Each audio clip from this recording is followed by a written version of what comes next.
This video is brought to you by Raycon and their all new everyday earbuds. It's a massive glow up for Raycons, adding new features like active noise cancelling and multi-device connect, all while remaining at Raycon's famously reasonable price. Click the link below or scan the QR code on screen to get up to 15% off your order, or stick around to the end of the video to learn more. Gamers, we are back from LA where we spent an entire weekend going hands-on with almost everything we could get our hands on over there. You might have already seen my coverage of the ROG Xbox Ally go up yesterday, link below the like button. A really interesting device, to be honest, far more interesting than I would have expected. And if performance testing delivers as we hope it will, it looks like Valve will have some real competition on their hands. Do recall that the last time this show aired was about the same time that the Sony State of Play showcase went up. We went live a day early so we could clear the decks ahead of a mad week of announcements, and this show is going up a day late since we were all traveling back from LA and had to wrap our heads around how we could cover all this stuff. So here's where we landed. This show is going to take a look at all the biggest announcements from the Sony State of Play, the Summer Games Showcase, and the Xbox Showcase. Plus, we're going to dip our toes into the myriad other smaller showcases that happened in the background. Ones you probably never even heard of, but trust me, they exist. In fact, according to analysis done by Games Recap, 770 games were either revealed or shown during the Summer Games period. Now, I am no mathematician, but I did run the numbers and I can confirm that is a lot of video games. So we'll do our best to cover the big ticket items and unearth a few little gems that you might have missed. This is This Week in Video Games Summer Games Edition. Let's get to it.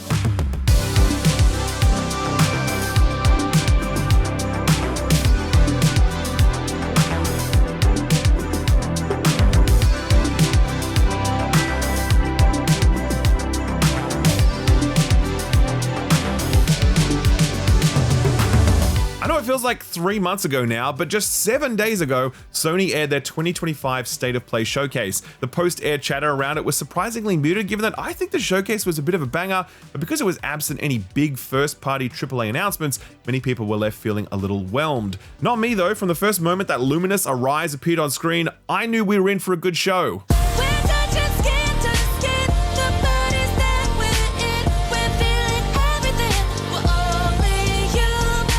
From Studio Enhanced, Luminous Arise continues the studio's rich tradition of sensory puzzle experiences. I feel like if you asked a person back in the 1980s what video games would one day look like, they wouldn't describe Grand Theft Auto or Call of Duty. They describe something like this: a block puzzle game that looks and sounds really sick. Sadly, no date for this one yet, but it is headed to PS5 and PSVR 2. I do imagine that a PC port will follow at some point in the future. Pragmata was one that was re-revealed here, and this is one I actually went hands-on with in LA. I'm not sure how to cover this one, to be honest, since the demo I played was really short and didn't give away too much. But this is kind of like a puzzle game, action game hybrid where you need to do grid-based puzzles on the fly to decode the armor of your enemies before shooting them with a gun. It was interesting, but very much a case of like, how is this gonna feel after 10 hours of play? Since the puzzle solving thing is a real sink or swing play for Capcom. So yeah, a cool, unique spin, but I'm very much in that wait and see camp for this one. Alrighty, see if you can guess who made this next game.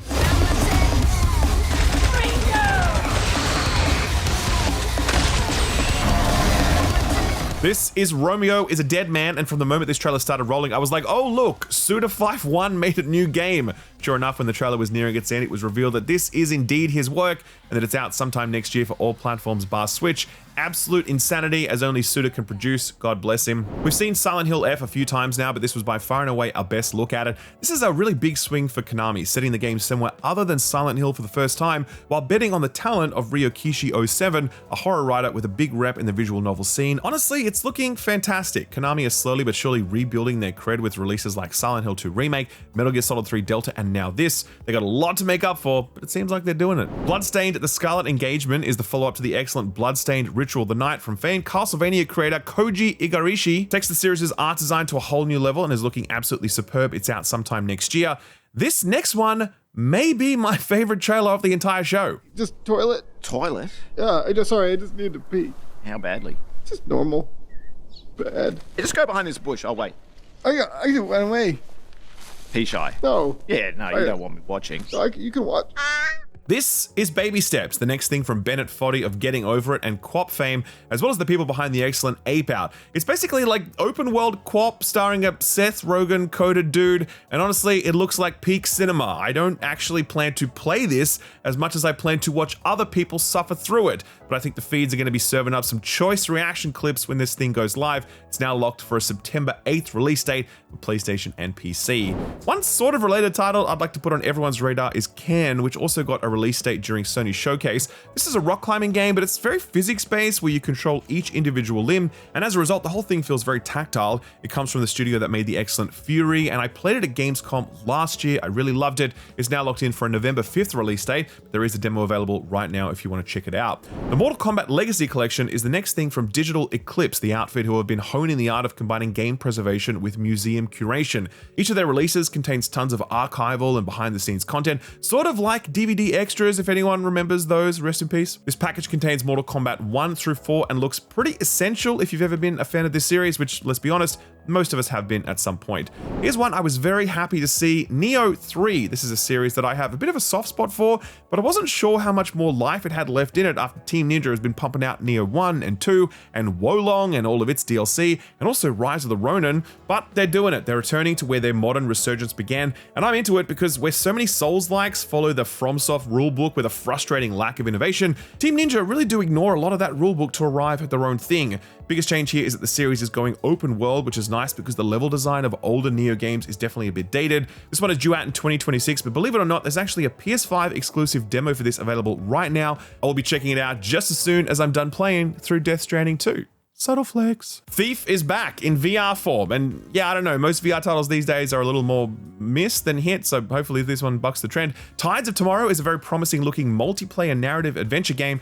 Not exactly sure how this one works, but there's some cool ideas in the mix. Speaking of tides, we've got 2 water-related games coming up, sort of. The first is Sea of Remnants, which seems to be an open-world, turn-based, pirate-themed RPG, and yeah, absolutely, hook that shit up to my veins. The last pirate game we got was Skull and Bones, so here's hoping this one is better than that. No release date, but it's arriving in 2026. Next up is Sword of the Sea, and this one comes from the art director behind Journey, who then went on to form his own studio and delivered both Abzu and The Pathless. I played this at the Summer Games Fest. I absolutely loved it. It is fantastic, and I will speak more about it in the future. Time for the 2 biggest reveals of the showcase now, and this first one we all saw coming, but that didn't make it any less cool. Do you have an appointment? The name's Bond. James Bond. He's with me. And you are? Don't think we've had the pleasure. Now let's not get ahead of ourselves, James.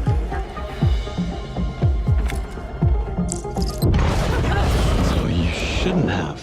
IO Interactive, makers of Hitman, teased that we would get our first look at the upcoming Bond game very soon, and sure enough, here it is.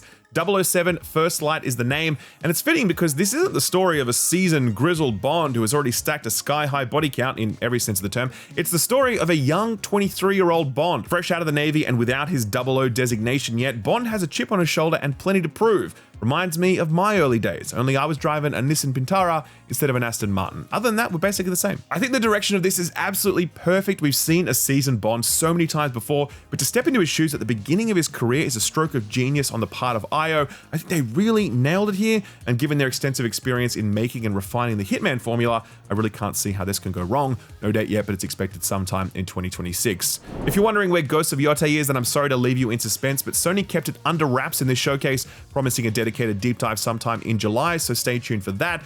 Instead, they finished their show with this, and I gotta say in advance, Xbox, when you say just one more thing, this is how you do it.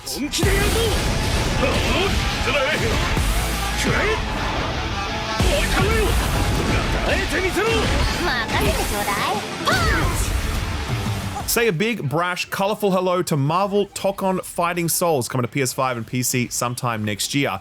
I am not even a fighter games fan, but I shit you not, I am day one on this thing. It looks so fucking cool. It is a 4v4 tag fighter from Arc Systems Works, makers of the Guilty Gear franchise, and they are bringing their absolutely S-tier, unmatched art direction to Marvel's iconic heroes. Marvel Rivals did a really great job of bringing some Asian-inspired flair to the art design, but Tokon is going full anime, complete with a Gundam-inspired Iron Man. Have you ever seen anything cooler in your entire life? This partnership comes as a massive surprise to the fighting games community, since Marvel and Capcom have been in bed since the 90s, and we were due for another Marvel vs. Capcom game pretty soon. Guess that's not happening, since Marvel and Sony chose to go with Arxis, and boy does it look like the right call. a really incredible reveal and a great way to cap off a great showcase. And that's what I think, actually. I really do think this was a great showing from Sony. Obviously, no first-party haymakers, but the depth and breadth of their second and third-party partnerships delivered a showcase full of stuff that I really wanted to play. And you know what? Barely a live service in sight. Hopefully that ruinous era is over for Sony and they can recommit themselves to the sorts of games that got them to where they are today.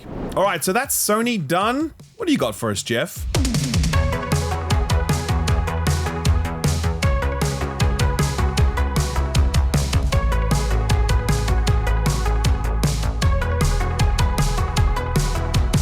This year's Summer Games Fest Live was one of Jeff's slickest shows yet, very light on the paid ad spots that often disrupt proceedings, and with plenty of surprises in store. Similar to Sony's showcase, it too was light on big haymakers, but it was still fairly packed with games that felt like they deserved to be there, except for Mind's Eye, of course, but hey, you can't bat 1,000 every time. The show kicked off with a very surprising reveal. Mortal Shell is getting a sequel. I really wouldn't have bet big money on this series getting a follow-up since the first one didn't do big numbers and the reviews for it were pretty middling. Even on Steam right now, it's sitting at a mixed 69% with only 8,000 reviews counted. Still, I guess the studio has faith in the license, so they're going back for a second bite of the cherry. It'll be out sometime next year. We've got our first full CG trailer of the night in Chronicles Medieval. It's a medieval sandbox game, but that could mean a lot of things given the range of that genre. It's also out sometime next year. Sonic Crossworlds Racing. Now let me tell you, this was one of the low-key darlings of Summer Games Fest this year. The trailer showcased everything you'd expect to see in a Sonic-led kart racer, but things got pretty wild at the end when it was revealed that Hatsune Miku, Ichiban Kasuga from Like a Dragon,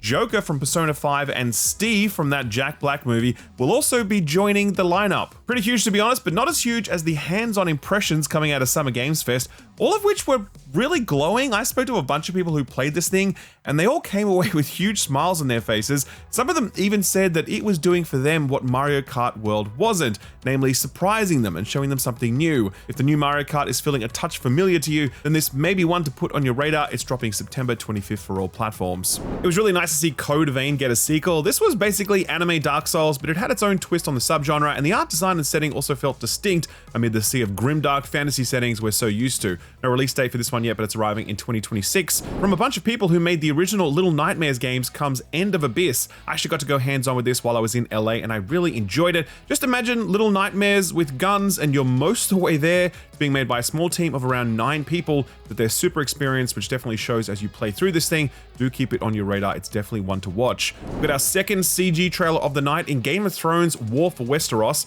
You wouldn't know it from seeing the trailer, but this is actually an RTS game at a time when no one makes RTS games, so God bless. They did upload a separate dev diary which did show off some gameplay, though not too much of it. It's coming from an Australian-based team called Playside, who are also publishing that Mouse PI game, which now contains the voice of Troy Baker, because why not? Anyway, War for Westeros is out sometime next year, no date yet. Some really interesting things happening with Mundfish. That's the studio that put out Atomic Heart a little while ago. Now that game had its problems, but it was also really successful. It's now reached a total of 10 million players across box sales and subscription services, and so the developer is funneling all of that success into 3 new projects. The first one is Atomic Heart 2, now revealed and looking just as batshit insane as the first one. There was a lot that could be fixed with that original Atomic Heart formula, namely the open world design and the writing, and if the team can actually fix those things, then this could be pretty great. Not even a 2026 release window for this one yet, so don't expect it anytime soon. The second thing they showed off was a lot more mysterious. It's called The Cube, and it's actually an MMORPG set in the Atomic Heart universe. You play on a giant floating cube where the sides keep rotating like a Rubik's Cube. No idea how they made up with this, but it also kind of makes sense given the endlessly respawning open world of Atomic Heart would be perfect for an MMO because it certainly didn't fit a single player experience. The final thing they showed off was being developed by a different studio, but Mundfish are publishing it, and it's called Ill. It looks properly messed up to the point where I hope I have stomach enough to play this. Apparently the team behind it have a background in horror films, and it really shows. It's disgusting, but it also looks kind of fantastic, and it has some really cool body horror physics stuff going on too. No release window for this one either. Onimusha Way of the Sword was shown off here, and I actually got to attend a behind closed doors theater presentation for this thing. Let me tell you, this trailer does not do it justice. It looks amazing when you actually see the gameplay. It's actually hard to describe why it looks so good because a lot of it is down to the combat animations. It's not the slow and stilted Dark Souls, but nor is it the stylized action of a Team Ninja or character action game. It's somewhere in the middle. It achieves this kind of brutal grace that is just so transfixing to watch. Plus the enemy designs are fantastic and the boss we got to see was awesome. Honestly, I think this is yet another big hit for Capcom because what I saw was just so promising, I really can't see how this doesn't land. No release date for this one yet, but do expect it sometime next year. Okay, this next one, in the same way that Baby Steps was my reveal of the PlayStation show, this was probably my favorite reveal from this show.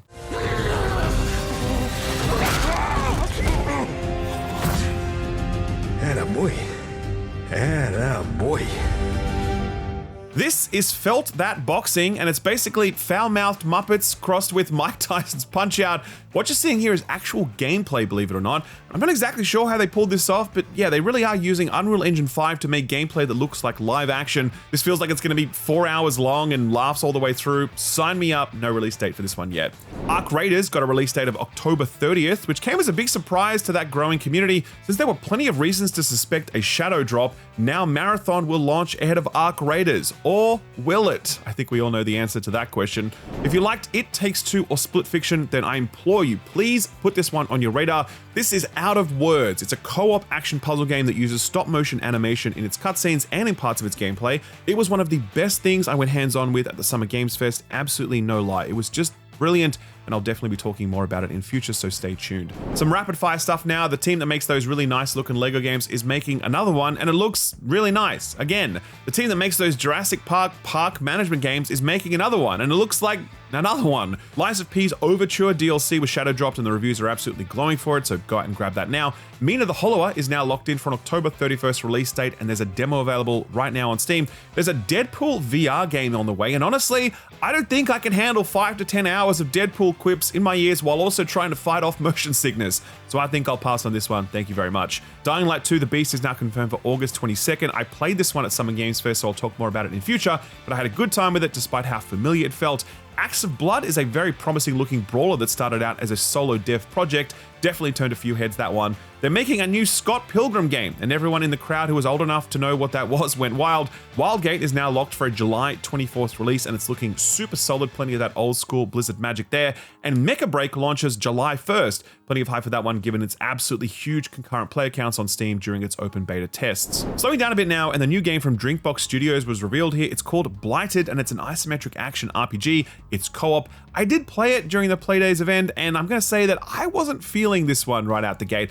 But I think that I felt the same way about Nobody Saves the World when I first played that. That was a game that took some time to reveal itself as the various game systems kind of built up on top of each other to create something truly excellent. So I'm hoping the same thing happens here with Blighted, because like I said, the demo didn't exactly grab me. Infinitesimals is yet another game where you're shrunken down and stuck in someone's backyard, and it's excellent. I also played this one and had nothing but positive things to say about it. I do think this is going to pleasantly surprise people when they get a closer look at it. It's out sometime next year. Time to hear from Capcom, who delivered the bad news that while they were working on the next Resident Evil game, we wouldn't be seeing it during this showcase. Or would we? More on that soon. In the meantime, we learned that they were making a new Wu-Tang game. It's called Rise of the Deceiver, and it's an RPG where you need to track down the missing clan members. Only a quick snippet of gameplay here, but it looks like a stylized third-person brawler, almost like that recent Hyper Light Breaker game. No release date for this one just yet. Second to last big reveal was a proper look at the next thing from Like a Dragon studio RGG. Take a look at Stranger Than Heaven. I've been running, no words to speak. So this one was revealed last year, and it was called Project Century back then. When we first saw it, it was set in the early 20th century, but now it's jumped forward to 1943. I do wonder if that, plus the project codename, hints that we're in for some sort of time-hopping adventure. Either way, it looks sick as hell, and is yet another entry point into the RGG verse without having to play 500 hours of preceding storylines. No date for this one just yet. And to cap things off, Capcom concluded with one of the most successful trolls in video game history. Please know that you are my hope. Everyone's gone.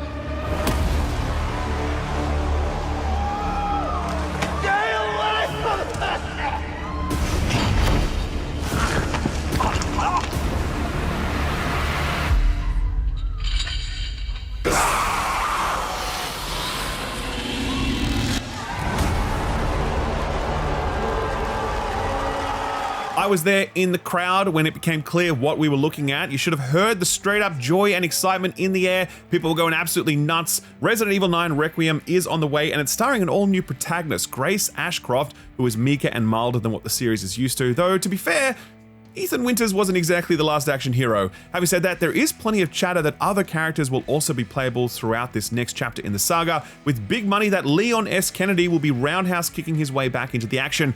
The embargo for this has now listed, so I can talk about the fact that yes, it is true, for the first time in the mainline series' history, you are going to be able to toggle between first and third person perspectives, which would actually make a lot of sense if there were multiple characters, since Leon kind of needs to be in third person, but you get much more immersed in the horror if you were looking through the eyes of Grace. So yeah, a lot of interesting stuff packed into this package, and unlike most of the other stuff shown here, it actually has a release date, February 27th next year. The stacking of February has already begun. Okay, so that was the Summer Games Fest Live. We got one more show to do, so Phil, show us what you got.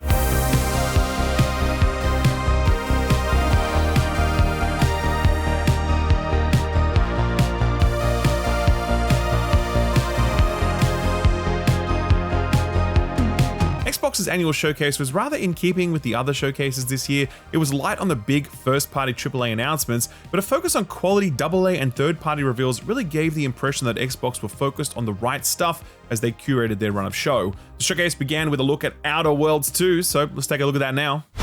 Do you think I care that the colony is in disarray? We didn't come to Arcadia to get bogged down in pointless warfare. We came to spread freedom and liberate resources for profit. But this pesky Earth Directorate agent is mucking things up.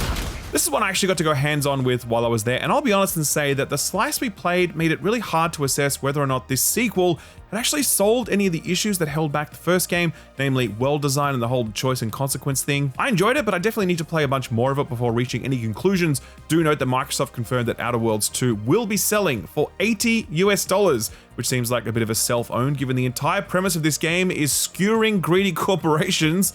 Don't have time to get into that right now, but we'll definitely be talking about it more in the future. Squanch Games is pressing on despite the departure of founder Justin Roiland, and they're making a sequel to High on Life. It's more talking guns and sci-fi weirdness, only this time it's got a skateboard, and while I can't explain why, it just feels like a match made in heaven for this IP. This one's dropping before the end of the year, so not too long to wait. This next one I certainly didn't have on my bingo card. Resonance: A Plague Tale Legacy is a sharp departure from the previous two games, where they were set in a plague-ridden Paris and start a combat-averse little girl and her even littler brother. This one seems to be set in ancient Rome, and the woman here definitely looks like she can handle herself in a fight. I would not have guessed that this is where the series was headed next, but if you played Requiem, then you'd know that a new story arc was probably going to happen. No date for this one yet, but it is arriving sometime in 2026. It was at this moment that Xbox revealed the handheld we all knew was coming, the ROG Xbox Ally, a handheld PC built by ASUS but designed in collaboration with Xbox. I won't go into it in too much detail since I did a dedicated video on it which went up last night. Link below the like button, but TLDR, it's a very promising device, one that might even give the Steam Deck a run for its money, and more interestingly, it's almost certainly a hint at what the next generation of Xbox hardware will look like, since Xbox's Play Anywhere strategy doesn't really align with them releasing another console that only plays Xbox console games. Tacked onto this announcement was some Silksong news, but if you were hoping for a release date announcement, then I'm sorry to disappoint.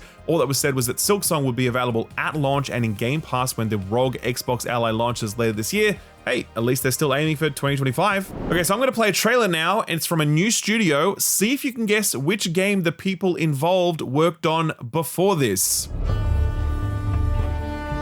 The vampires didn't come to kill us. No, they came to rule. To turn us into mindless, docile cattle. Not me, though. So, this is Blood of the Dawnwalker, and if you guess that the people who made this also made The Witcher 3, then you get 0 points, because that is just too obvious. But yes, this is a newly established studio led by the game director of The Witcher 3 and a bunch of CD Projekt Red vets. They're doing it again, only this time it's with vampires, and it looks fucking awesome. And it's about time we got a vampire game that wasn't mired in development hell, aka Masquerade, or just straight up bad, aka Redfall. This one is due out in 2026, and if you're interested, we actually interviewed the game's narrative lead a little while ago on the Friends Per Second podcast. Really interesting chat. I'll leave a link to that below the like button. Some rapid fire stuff now. Super Meat Boy is going 3D and it looks way too tricky for me. That one's out next year. Ninja Gaiden 4 is now locked in for an October 21st release date. Still a little nervous about the current state of Platinum Games, so it'll be interesting to see how this one lands. Indiana Jones is getting some DLC in the form of The Order of Giants that arrives on September 4th, and I will be there day one because the first game was superb. Grounded 2 was announced, and after having played it at Summer Games Fest, I can confirm that it's definitely more grounded. I enjoyed it, but I need to play a bunch more of it to get a sense of why this needed to be a sequel rather than just adding content to the existing game. Chronos, The New Dawn is the next thing out of Bloober Team, an original IP that has a really high benchmark to hit, given how well the Silent Hill 2 remake landed. We've got a good look at gameplay here for the first time, and it sure does look creepy. No date yet, but it's due out sometime this year. Aphelion is the new thing from Don't Nod, who have had a pretty rough run of it these past few years. Hopefully this one lands strongly so they can right the ship. Planet of Lana was a lovely narrative-led side-scroller, and it's now getting a sequel. The Persona 4 remake was confirmed earlier by Yuri Lowenthal when he blurted out that he won't be reprising his role, but here we got official confirmation that it exists in a puzzlingly brief reveal trailer. And finally, one game that really caught my attention was At Fate's End, which is the latest thing from the team that delivered the excellent Spiritfarer. This one has some fantastic art design and animations, the way the character is framed and their poses, it just looks so heroic and cool. I love it. Some of the best art design of the entire showcase, I think, and this one went straight onto my wish list. It's out in 2026. All right, back to the big hitters now, and would you believe it, Game Freak are making a game that actually looks like it came out after the year 2007.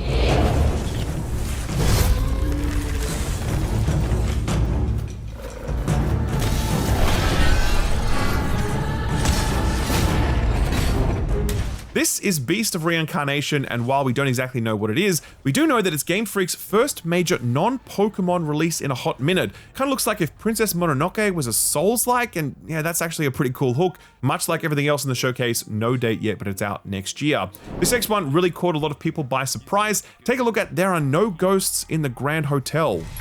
I'm in. They don't suspect a thing. Just make sure the locals don't get wind of what you're really up to. Because if they find out, they will Wicker Man your ass. What starts off as a cozy game looking thing where you need to restore a hotel you've inherited quickly sprawls into something much more interesting. You're trying to solve a mystery, only the townsfolk don't want you to solve it. Really intriguing premise, some cool looking gameplay, and I don't know how reggae ended up in the mix, but I'm not complaining. No date yet, out next year. All right, take a look at this one.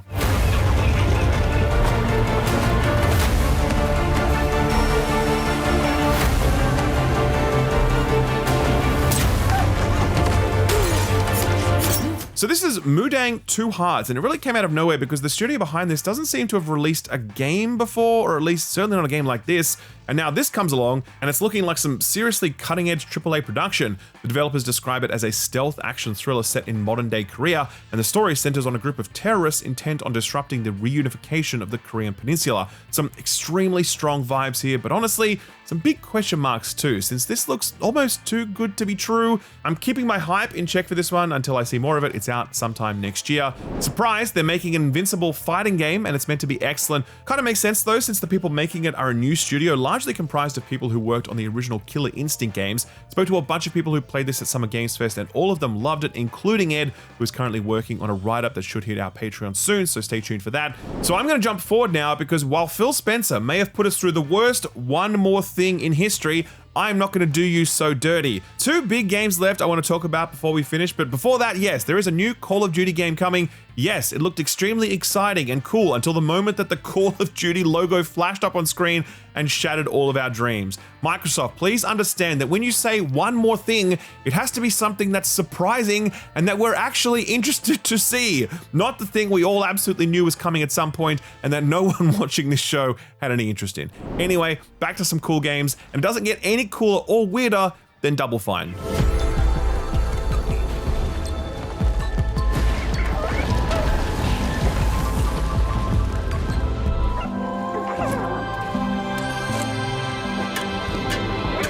Say hello to Keeper, a video game about a lighthouse that walks around, because I guess Tim Schafer has moved on to some stronger stuff and the results are fucking genius. I think there's a reason that Phil Spencer chose this trailer reveal as the moment when he'd make his appearance, because Double Fine represents the absolute best of what Xbox publishing could be.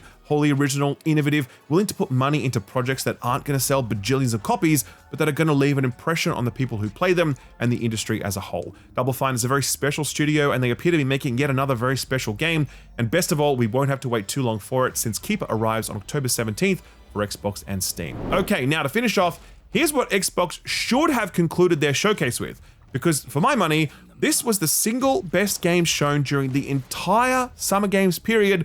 This was our first proper look at Clockwork Revolution. Life here ain't for the soft-hearted. You will be paying me back until you fucking rust. It ain't for the spineless. Keep your filthy pickers off me! And it sure as shite ain't for the decent. That's a clean sweep for one.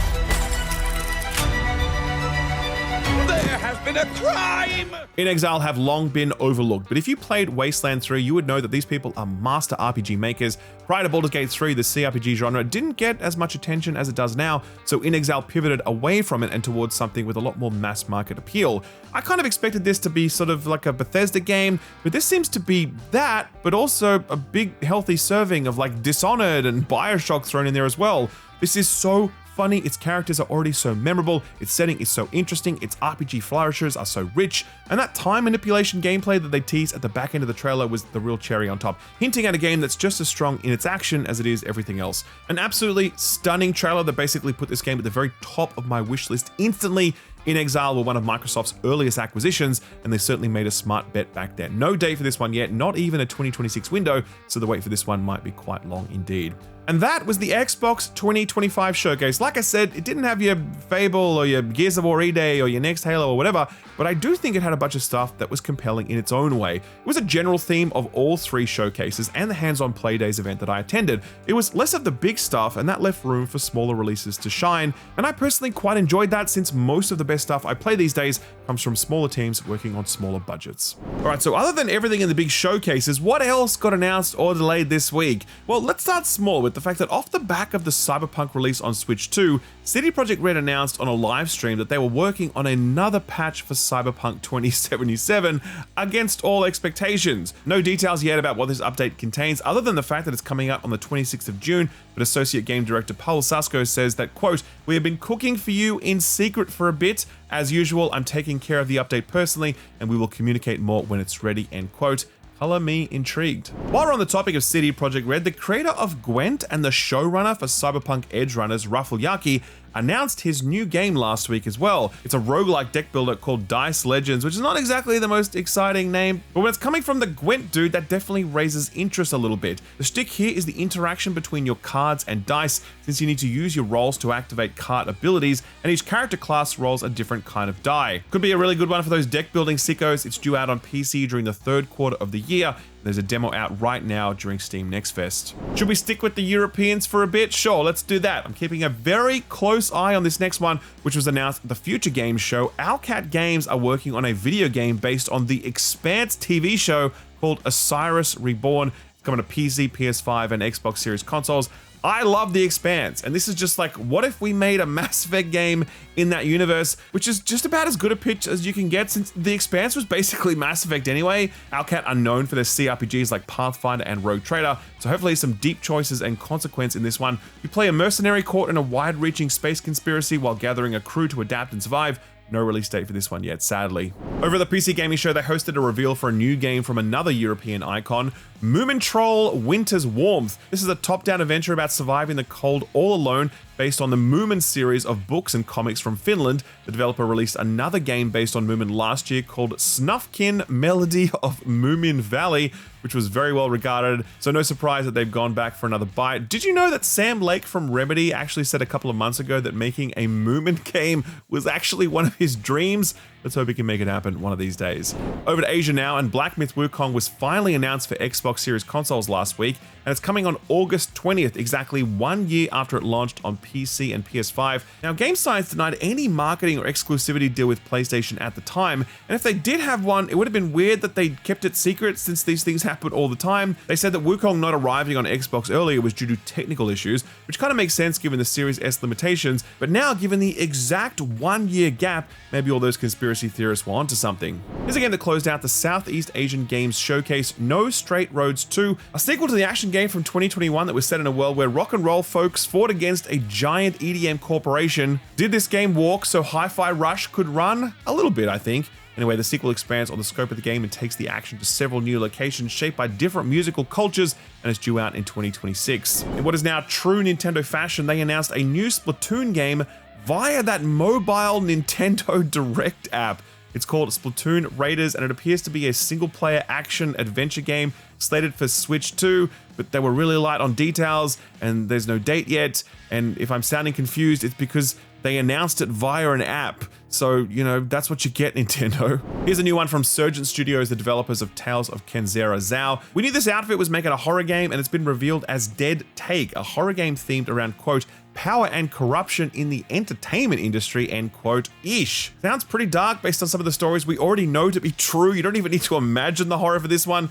The studio is, of course, headed up by Abubakar Salim, an accomplished actor himself, so he'll no doubt have some interesting stories to tell. This one's being published by Pocket Pair, the folks behind Palworld. Nice to see they've still got the capacity to do some interesting stuff while Nintendo tries to take them to the cleaners. A couple of release dates now. Kaizen, A Factory Story is one for all you automation and programming fans. This is the new one from folks who used to make up Zachtronics, the developer behind genre heavyweights like Infinifactory, Space Chem, and Opus Magnum. Kaizen is set in 1980s Japan, so he'd be putting together production lines to make consumer electronics and mecha toys while trying to maintain a failing business. It's got a release date of July 14th, and a demo is out right now during Steam Next Fest. PC only for this one, obviously. Here's one that's been on our radar for a little while now. Eric's Home: The Stolen Dream is that top-down stealth narrative game set in early 1900s Scandinavia. This one felt really promising when we played a preview of it, and now it has a release date and a demo for you to try out. It comes out on July 15th for PC, PS5, and Xbox. And finally, we couldn't finish up this segment without mentioning the biggest and most important announcement of the past week.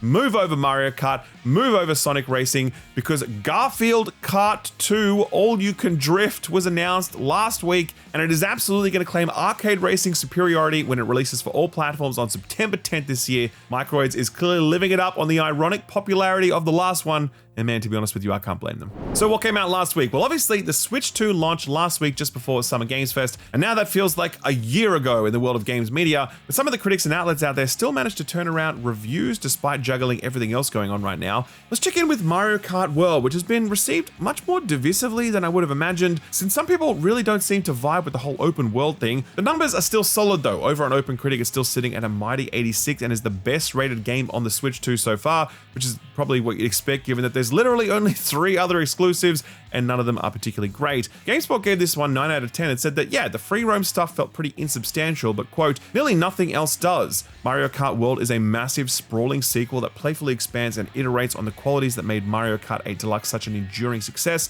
It's an incredibly fun and rewarding kart racing experience that's easy to understand with enough mechanical nuance to reward veteran kart racers, all presented beautifully as a Switch 2 showpiece. It will be shocking if this game doesn't enjoy the same long-term success of its predecessor, because it's among the best in the series and a worthy marquee title for the launch of a new Nintendo console, end quote. Now, Mario Kart has a lot of those question mark blocks, but probably the biggest question mark around the Switch 2 launch was Nintendo Switch 2 Welcome Tour. The big question being whether or not it was worth the $10 and whether there was some deeper hidden mini game thing within it that kind of really made it awesome and everyone would love it. Turns out, not so much. Here's Digital Trends, who apparently marathoned this one on the flight to Summer Games Fest, and they landed on a 3 out of 5, saying, quote, on a moral level, it feels slimy. $10 isn't a lot of money for the hours of play you get here, but it feels like paying to watch a commercial. Nintendo even uses the platform to pepper in some revisionist history, proclaiming that it has always been a pioneer of features like voice chat on a console, one of the most patently absurd things I have heard. But then there's the other side of me, which can't deny how much I got out of this launch day oddity.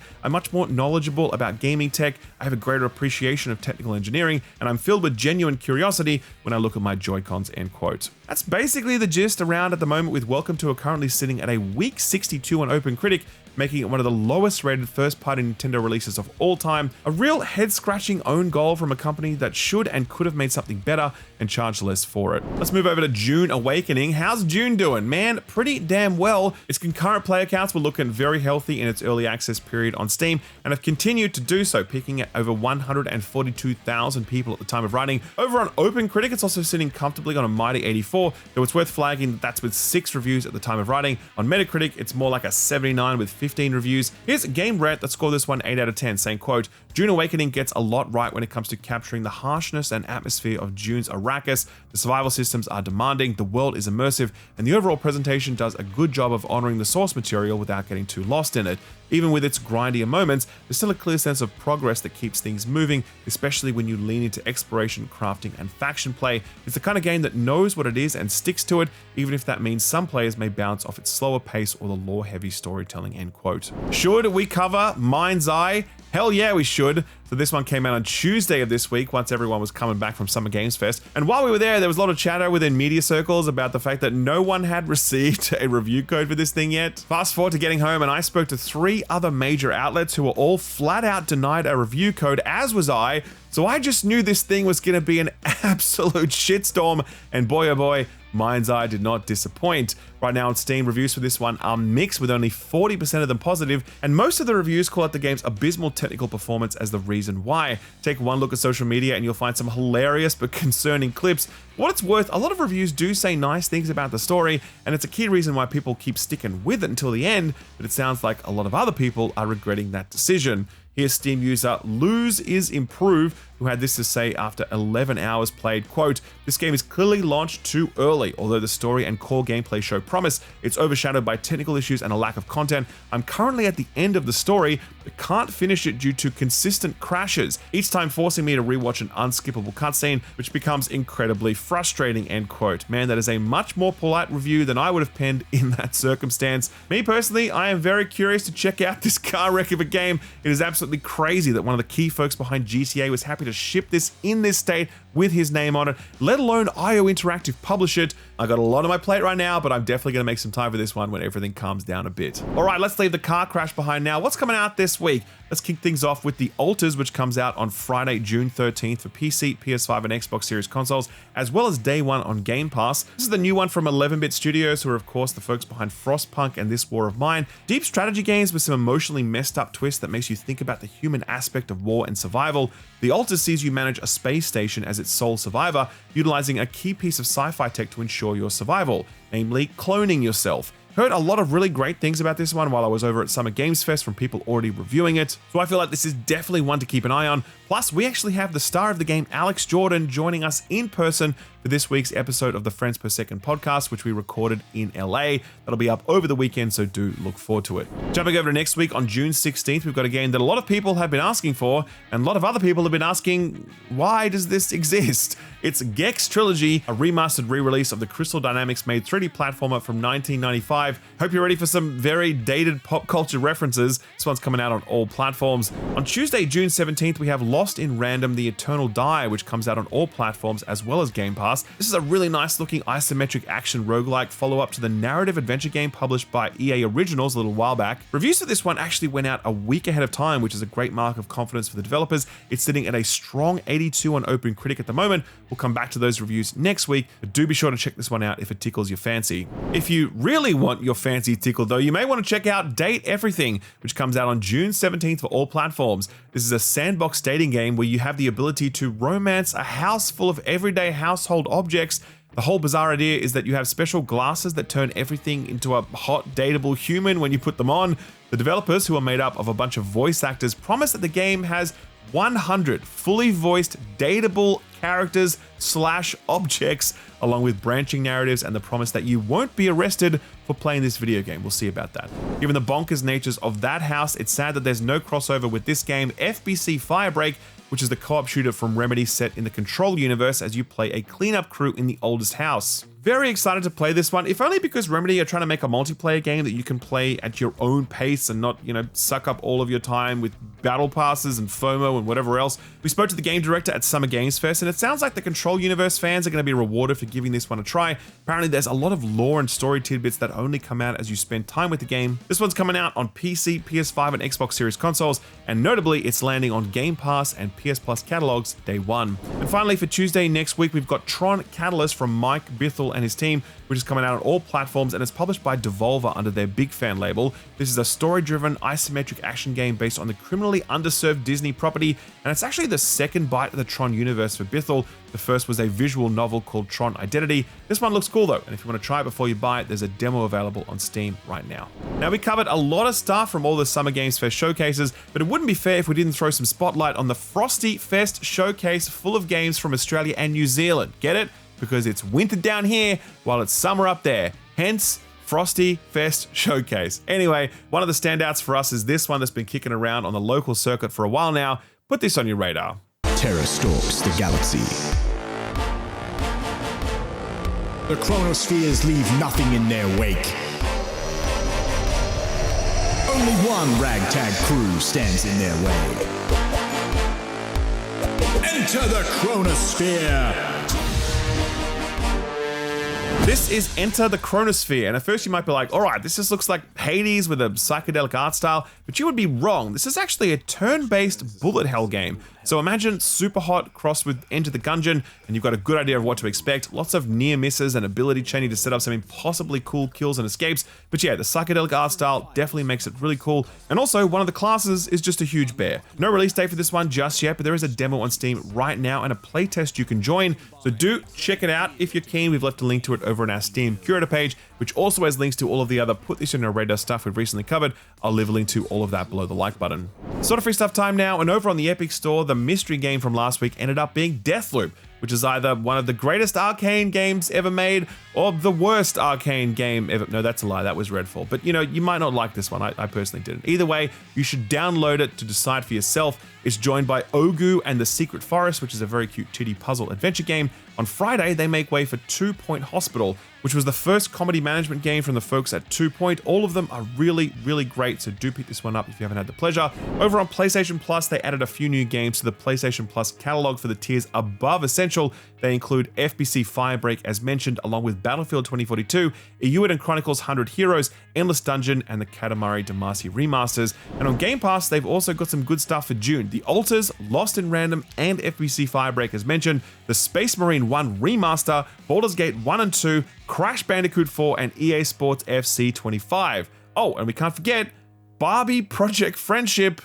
Please enjoy responsibly. We covered a huge amount this episode, but I think my favorite story was the launch of Mind's Eye. The publisher IO Interactive went out of their way to avoid giving review code out in order to mitigate the damage, but you know what they weren't holding back on? Sponsored streams. But it seems like they lost their nerve for even that in the end. Here's Co-Carnage learning in real time that the sponsored stream he'd agreed to had suddenly been cancelled. I changed my title for a sponsored stream. I put in the profile button. I put in the command. I opened up Mind's Eye, and as it was loading, my management contacted me and said, the sponsor does not want to do this right now.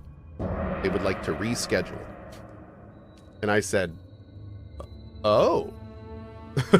That's a first. That is not a great look for the publisher, but you know what's an even worse look? When the streamer you've paid to promote your game cannot even promote it with a straight face, which is exactly what happened to GTA streamer and fellow Australian Dark Viper AU. This game was sponsored by... If you want to check out Mind's Eye now on PlayStation 5, Xbox Series X and S, and PC, Epic Game Store, and Steam, feel free. And type !spawn in chat and I give you a link.